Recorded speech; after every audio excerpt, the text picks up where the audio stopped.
Hello, hello, ladies and gents. It is now time for part number 2 of Day 9 Daily number 338. You notice I paused because I didn't want to just like 8 and hold up a bunch of wrong fingers. One of the worst betrayals I could have done to you. This is part number 2 of the daily, where we're looking at LiquidRet versus dNaniwa's Naniwa. Naniwa, as you know, is one of those people that folks will say is one of the best players who's a foreigner, and they're right. Naniwa's incredible, but LiquidRet has really been stepping up his game. In part 1, we talked a lot in depth about Ret's style. We talked a lot about how his opening sort of played out and why it's a nice platform for him in the mid-game. You always want to think about your opening as a platform for what you want to have going on in the mid-game. So we see, look at this, 57 drones, just now getting a layer, getting himself upgrades, popping out roaches, and one thing that I think is paramount to note, Ret has very little vision of what his opponent is actually doing. This is timing that we are seeing right now. Notice how Ret suddenly is just making a bunch of roaches. Just a huge amount of roaches are getting made. This wasn't signaled necessarily by anything at all. This is his timing kicking in. We're just now passing 8 minutes and 30 seconds. 8 minutes and 30 seconds is a pretty big time in the life of a Protoss player, because this is when the big warp gate pushes are generally barreling down towards the Zergy. And we're still kind of impressed at the fact that Ret is so ahead in terms of a lot of his in the food counts. 90 to 56. A little bit deceptive because Naniwa went for an early Twilight Council, an early +2, and is only just now, building his gateways. Also, Naniwa has a lot more probes than your average Protossi bear. But anyways, we're going to come back to the Ret cam. One thing that's very useful in terms of economy management, obviously, get the larva injects for your queen down solid. We're noticing that Ret's doing a pretty damn good job keeping the energy on these queens under 40. 40 is kind of the scary energy where you really are starting to miss a lot of injects. But the one thing that I don't think is talked about enough in economy management is extractor timings. These two extractors have really been the only thing getting planted down for Ret, and this allows your economy to manage itself.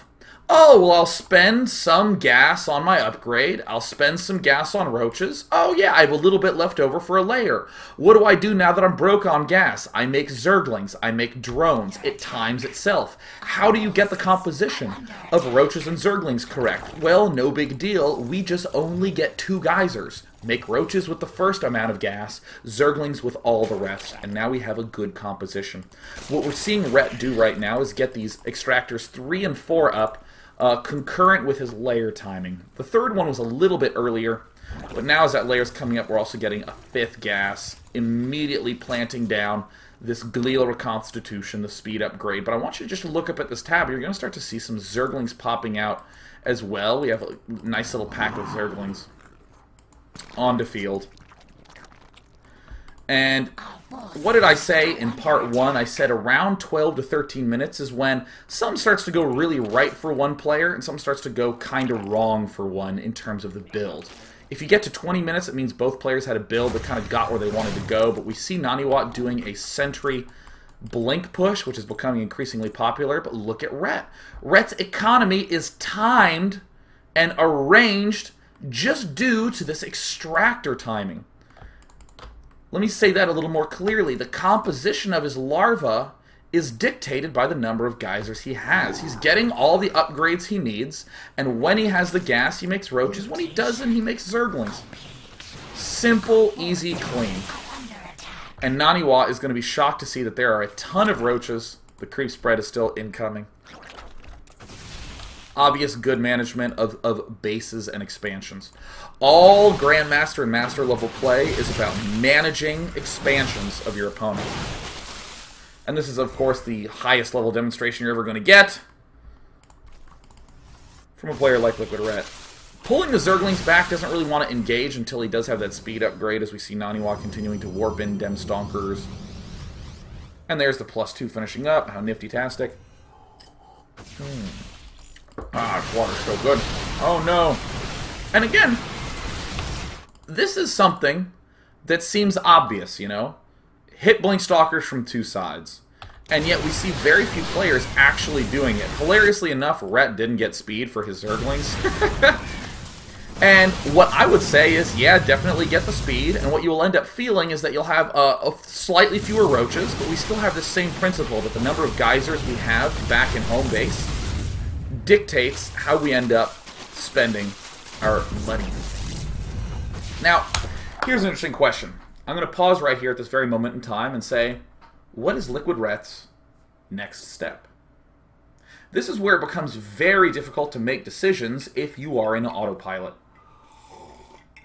So incredibly... Wow, I don't really know what happened to my words there. So incredibly often people will just have these rules just fixed in their brain. They'll just say, let me tell you one that I know a lot of you have just fixed in your brain, but that I'm actually going to say otherwise. Many of you have fixed, never get a maxed army on roaches. Never, ever. It's terrible to get a maxed army on roaches. Sure, roaches are good. However, you never want to get maxed, because what happens when he gets that amazing Colossus force field ball up? Oh my gosh, how terrible that would be. Now, that is true a lot, that you never want to have an army all maxed on roaches because you have no potential to get anything else going on. However, make sure that you are looking at expansions, that you are looking at where your opponent is expanding. In this position LiquidRet is in, you don't want to go into autopilot mode and go, herpty-derp, I better stop building roaches because, goodness, I really do not want to be maxed on roaches. You know what? If Naniwa starts trying to aggressively take a third base, after Naniwa has just taken a big hit with Blink Stalkers, it's a great idea to keep making roaches to pressure this base. It's a brilliant idea to keep doing that because roaches are cheap and expensive and you can continue to apply pressure. This is a cut-in, as I call it.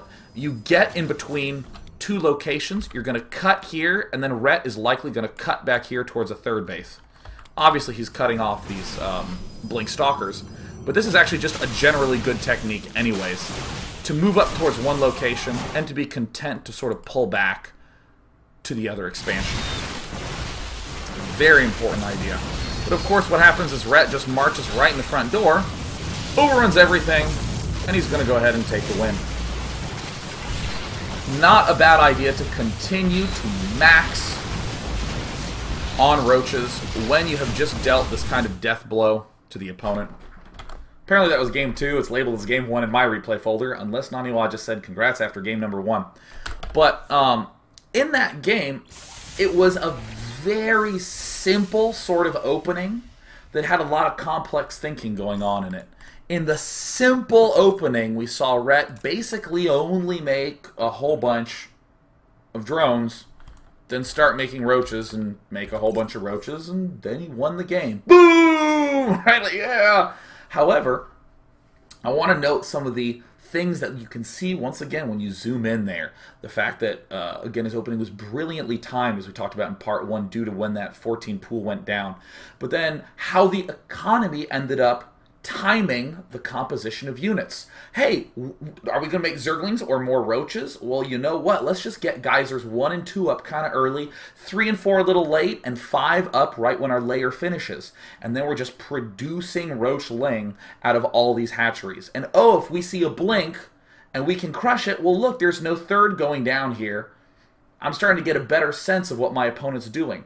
It's very easy to just look, oh, he held off the Blink Stalkers and went back and killed them. But if for some reason there were some Immortals there to greet Rhett and he pulled away, the first thing Rhett would want to do is to go check that bottom expansion. It might even be a good idea to get a 6th gas, get Infestors, and to continue to go Roach with Neural Parasite. And then again, throwing in some Zerglings in there to help that timing of the economy. Very, very cool, but very, very fun, straightforward looking game. And again, if you are in the mood to learn how to be good at StarCraft 2, you want games that are around 10 minutes to 14 minutes long. That's the range that you really want to go for. Anything that's too early than that is just a cheesy opening. Anything that's later than that is both players sort of getting off on the good footing. But it's that 10 to 14 minute mark where a lot of kills happen, and you need to make sure you know those kill sequences for your build. Let's go on to game number 2. between Naniwa and LiquidRet. And I would just like to give a shout out to the chat right now that is talking about my tooth. Because for any of you who didn't know, I have a chipped tooth. I'll give you a hint. You see it? Ah, yeah. Thanks, Grandpa. Thank you. We were playing this really fun game where we lie on our backs and my grandpa kicks a soccer ball as high as he can in the air, and my brother and I just kind of hope that it doesn't hit us. Except one time hoping wasn't enough, and I just sort of ate it right in the mouth. What a great day. My grandpa laughed and laughed, and I laughed and laughed, and my mom yelled at my grandpa. So we do see it's on Letapos, LiquidRet spawning in the north position. We're just going to get this start blasted through just a little bit. Ah, delicious. We're going to see Rhett, again, likely throw down an early pool, but this is not a sacrifice. I don't want you to view this as, oh, he's going for a fast pool because he couldn't get his expansion up. I guess he's just going to be behind all game long. No! He can do all sorts of fanciness. In this game, LiquidRet, however, is going for a relatively early extractor. This could be a little bit of metagaming going on. This could be a little bit like last game. I'm not going to get gas because I know my opponent's early expanding. This one could be, oh, I better get gas because my opponent is likely not early expanding. Which is, of course, the case that we do see. That we do see. 7-air score plopping down, per usual, etc., etc. What does LiquidRet do? I mean, I know he's going to expand, but come on, Rhett, hurry up and do it. Come on, Rhett. Rhett. There you go. There's your expansion going down. So a fairly typical opening from LiquidRet at this point in time. I think everyone has done some variation of getting speed and a queen before we end up getting our hatchery. A little bit rearranged because our Zergling speed is slightly, ever so slightly later. However, I want to just note that we have our queen getting started now. This queen getting ready to add the extra creep tumor, and at this point, we want to zoom in. We want to look to try to see if there are any little tiny things that we can see LiquidRet doing that would behoove us to also learn. Placement of the Zerglings allow this Overlord to get a little bit more bold. We might even be able to cross the Uncanny Valley over here to this cool Martini bar and overlook that back expansion. Of course, Rhett is going to be just getting his second queen out as fast as possible, getting the creep tumor up. Still nothing but droning occurring. But hey, some more little stuff. Look at Rhett. Look at how actively he's scouted around this back corner, all back here. He hasn't checked behind his own wolf statue, which is a surprisingly frequent place to plant something down. He has a Zergling at his back.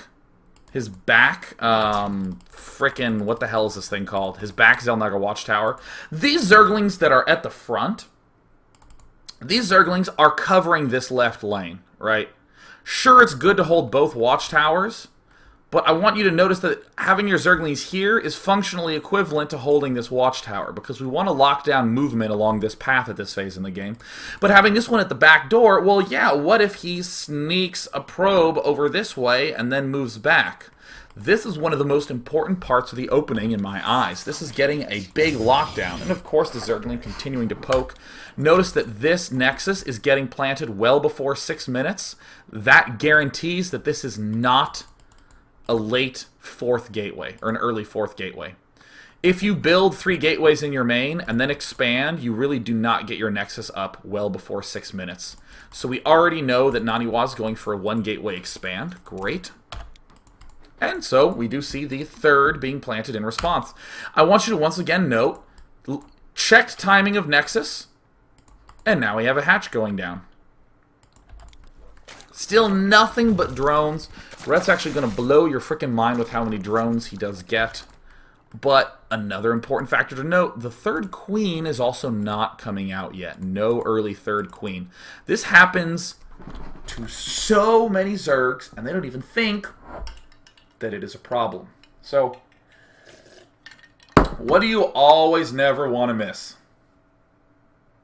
What do you never want to miss? I didn't need the word always in there. As a Zerg player, what do you never want to miss? Larvae injects. Larvae injects. You never want to miss your larva injects. And many Zerg players are like, righto, V, click, V, click. They're very adamant about that. But hatches produce larvae on their own, you know.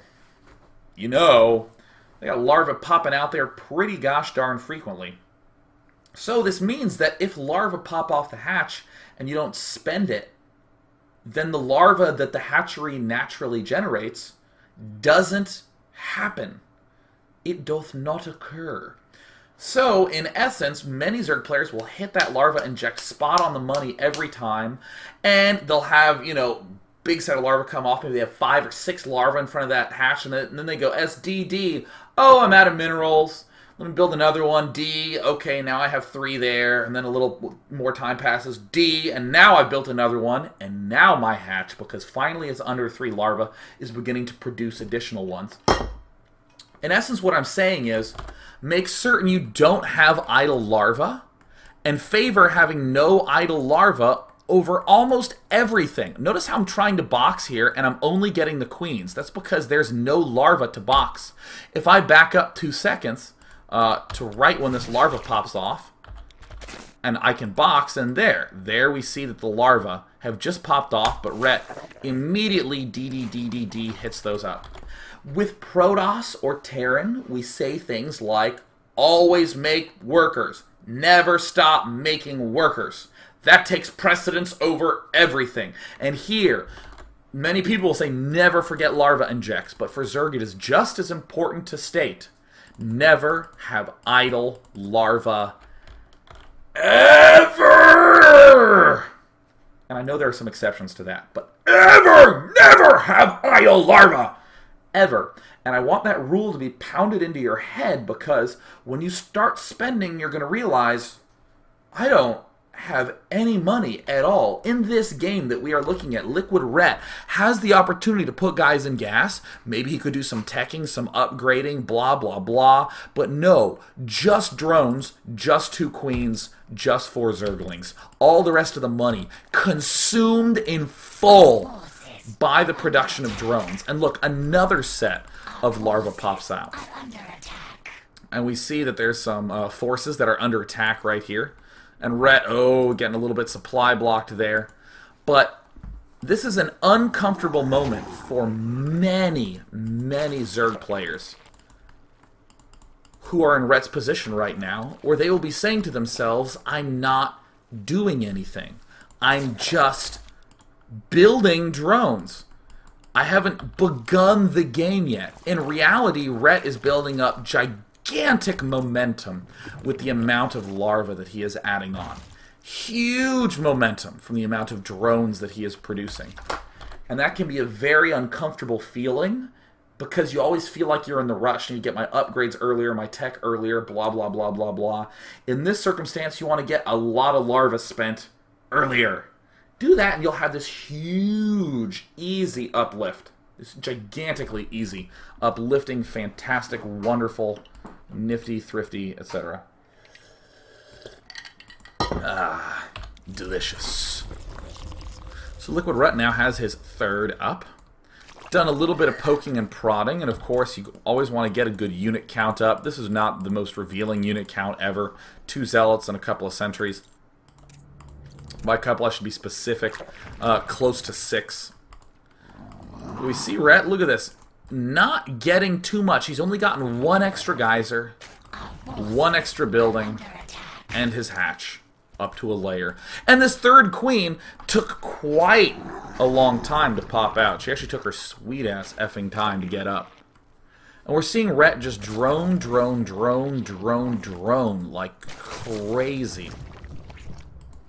It's not just that he's building drones, it's that he is spending all this larva the instant it pops off the hatchery. And this gives him that wonderful opportunity to get the hatch generation of larva and not just the queen generation of larva. And other than that, it's pretty straightforward from here. We do see these extra early geysers going down around the time that the layer is coming up. We haven't quite gotten our upgrades started yet. But I personally don't think we quite need this other gas geyser up that early. That might be a little too nitpicky, but... excuse me. We see LiquidRet doing the Hydralisk Den response, a very expected response.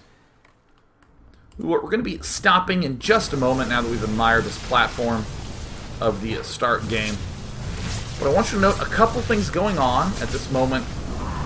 In production, we have a lot of overlords. We don't have any queens, and we have a couple more drones going on. I think it's reasonable to say, man, I really need to build some more queens at this point in time. I think Rhett very clearly is waiting for this Hydralisk Den to finish and to do stuff with that. But the important thing that I want to note is that drones are being produced in this entire attack. We have 63 drones. Oh my god, I'm about to die. I better make 10 more drones. You know, like, there comes a point where you're starting to realize, as a Zerg player, you can get away with making a lot more drones. But again, by nabbing all those larvae right when they pop off and favoring that over everything else, didn't build an evolution chamber and say, yeah, that hatch has 3 larvae, that's fine, I'm getting my queen inject timing's good. No. By making sure he spends all that very crisply, you easily get another 5, 6, 7, 8 drones to pop out of your hatches. It's pretty incredible if you actually sit down and begin to measure it. We will be taking a brief break because I'm running so low on liquid. When we come back, we're going to finish up LiquidRet versus dNaniwa as we see a fairly typical situation for many ZVPers, but how is Rhett going to pull it off and close a victory here? Let's find out in part 3. You guys is amazing. It is amazing. Part number 3 coming up. Part number 3, part number 3, part number 3.